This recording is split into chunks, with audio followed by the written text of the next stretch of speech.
Mild Vanessa shifting to the east in the afternoon. Wednesday night, mostly cloudy with a 50% chance.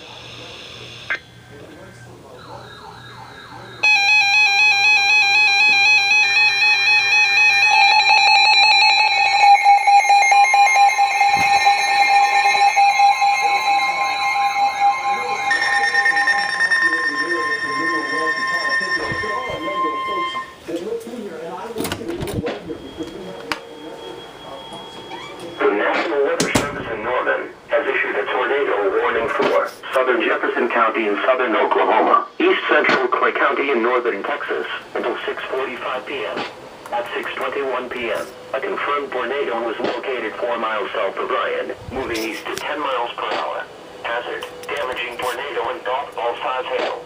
Source, weather spotters confirmed tornado. Impact, flying debris will be dangerous to those caught without shelter. Mobile homes will be damaged or destroyed. Damaged roofs, windows, and vehicles will be damaged likely. Locations of